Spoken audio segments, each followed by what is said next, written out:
In the heart of Los Angeles, where the lights of the film industry glowed like artificial stars, a legendary actor named Kalen Mirza lived behind a veil of mystery. He was celebrated across the world, known for his intense eyes, his iconic voice, and a presence that could silence an entire auditorium. Yet despite his fame, his life had become an enigma. Interviews were rare, appearances unpredictable, and his personal world completely sealed. People said he was arrogant. Others swore he was broken. Some claimed he was simply done with people. No one knew. No one ever got close enough to find out. Until one young journalist did. Her name was Alara Quinn, a reporter with modest experience but an unshakable determination that often surprised her colleagues. She had spent years working in the shadows of bigger names, chasing stories that never made the front page. But she always believed that her moment, the one that would change everything, was somewhere ahead of her. She just never imagined it would come in the form of an invitation to interview the most unreachable actor in Hollywood. The email came late at night. She almost thought it was a mistake. You have been selected for an exclusive, personal conversation with actor Kalen Mirza. No cameras, no entourage, no scripted questions, one-on-one only. If interested, reply within 1 hour. She stared at her screen, her heart racing. There was no signature. No studio stamp, nothing except an address and a time. It felt unreal, maybe even unsafe, but the impulse in her chest urged her forward. She replied within 2 minutes. The meeting place was not a glamorous hotel or a studio set. Instead, it was an abandoned theater from the 1960s, once a thriving venue for plays, concerts, and early independent films. As she approached the building that night, she saw a single dim light glowing above the door. The wind blew gently, carrying remnants of old posters taped to cracked windows. A figure stood at the entrance. Even in the shadows, she recognized him instantly. Tall, broad-shouldered, a long coat wrapped around him like a shield. Kalen Mirza, the man whose absence from the media had become a louder story than his films. He turned slightly when she stepped forward. Alara Quinn, she nodded, suddenly aware of the tightness in her throat. Come inside. His voice was deeper in person, quiet, controlled, but with an underlying heaviness as though it carried the weight of years he could never fully express. The theater's interior was dusty yet preserved. Rows of seats stood in disciplined lines, each one worn by time. A single spotlight illuminated the center stage, and next to it was a pair of wooden chairs facing each other. Kalen walked ahead and sat down, nodding for her to join him. No recording devices, he said. Just words. They matter more. She placed her phone aside, set her notebook down, and exhaled. Her mind ran through a dozen questions she had prepared, but the moment she looked at him, really looked at him, she saw a tiredness in his eyes that contradicted every rumor about arrogance or ego. She started carefully. Why now? Why choose me? He leaned back, gaze drifting toward the empty seats. Because no one listens anymore. They come with stories already written about me, wanting me to fit inside their version of the truth. He paused. You ask questions like you're hoping to understand, not expose. Alara swallowed her surprise. She had never spoken to him before. How could he know that? But something in his voice felt sincere. She tried the simplest question first. The world says you vanished. Why? Kalen's jaw tightened. I didn't vanish, he said. I stepped away from the noise. The silence around them deepened, as though the walls themselves leaned closer to hear him. For 20 years, Kalen continued, I have lived a life shaped by the public's expectations. They looked at me as though I were some flawless hero, or some tragic figure, or some villain who didn't deserve human mistakes. I lost the right to be imperfect. You do that long enough, you start losing yourself. He looked at his hands for a moment, fingers flexing unconsciously, as if they remembered something painful. Alara realized then that this wasn't going to be a typical interview. This was a confession unfolding in shadows. Did something happen? She asked softly. He chuckled without humor. Of course, something always happens. He grew quiet again, and when he looked up, his eyes held a storm. My mother died, he said, voice breaking for the first time. 3 years ago, and the day I got the call, I was on set filming a scene where my character loses his mother.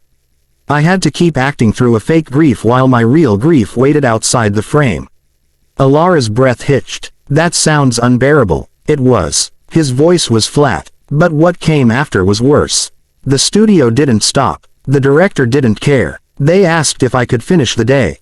For them, it was just another emotional scene. For me, he hesitated, his eyes shimmering faintly in the spotlight. For me, it was the day I realized I had become a product, not a person. A moment passed where neither spoke. Alara felt something shift. Not between interviewer and subject, but between human and human. "And so you disappeared," she whispered. "I didn't disappear," he corrected gently. "I escaped." He stood up suddenly and walked toward the edge of the stage, looking out at the empty seats. "Do you know what it feels like," he asked, "to be adored by millions but understood by no one?" Alara shook her head. "No, I don't think anyone could unless they lived it." "That's the irony," he murmured. "People think fame is a blessing.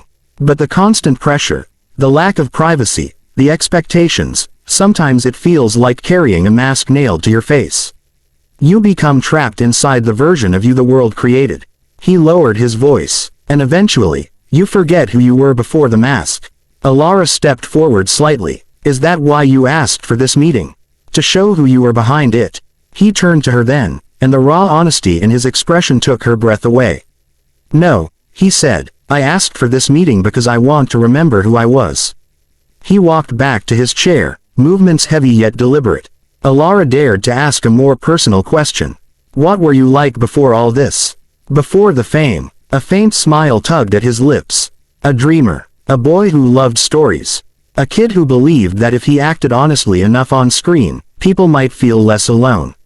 His expression darkened. "But then I became the one who felt alone." The theater felt colder, the silence more profound. Alara shifted slightly, her voice gentle. "What do you want now, Kalen?"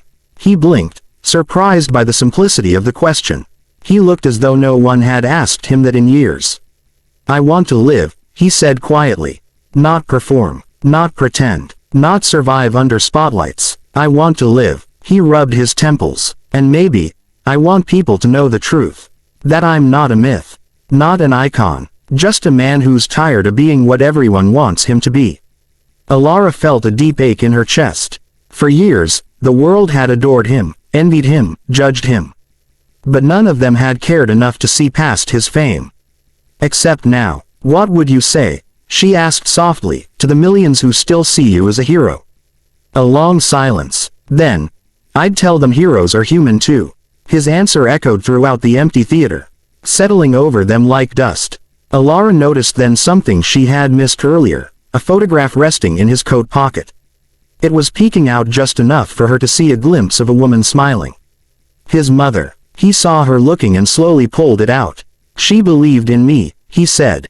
"Not the actor, not the icon. Me. The real me." Alara watched him as he held the photograph gently, as if it were fragile.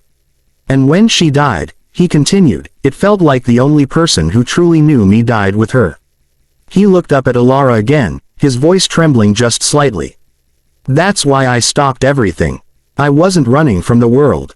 I was searching for myself." Alara felt her throat tighten. She realized that this interview wasn't the breaking story she had hoped for, it was something greater. It was witnessing a man rediscover his humanity. So she asked the one question that mattered most. "Kalen, who are you now?" He looked stunned, almost unprepared. Slowly, he drew a long breath, as if inhaling the entire weight of his past. "I'm someone learning to breathe again," he said. "Someone learning to feel again. And someone who, despite everything, still hopes that the world can see the real me, even if it's just once." He leaned forward, hands clasped together. "And maybe this conversation, maybe this is the start."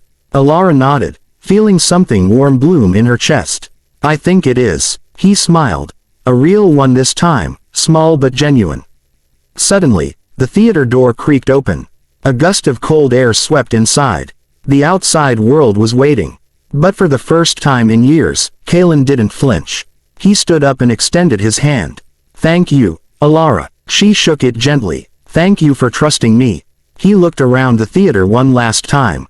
"When people read your story, I want them to see that even the brightest stars have shadows. And that it's okay. Shadows prove that light exists." Then he stepped toward the exit. But before leaving, he turned back and said something that would echo in Alara's memory forever. "Tell them the truth. Tell them the icon finally removed his mask." And with that, he walked outside, not as Kalen the superstar, but as Kalen the human being, stepping into a world he was finally ready to face. Alara stayed on the stage for a long while, staring at the empty seat across from hers. She felt something shift inside her, not just as a journalist, but as a person. She had come for a story. She had found a soul. And when she finally left the theater, she carried with her the story that would change her life, the story of a man unmasking himself for the first time. A story the world desperately needed. A story of humanity, vulnerability, and truth. A story that would remind millions that even icons bleed, and even legends need to be heard. A story titled,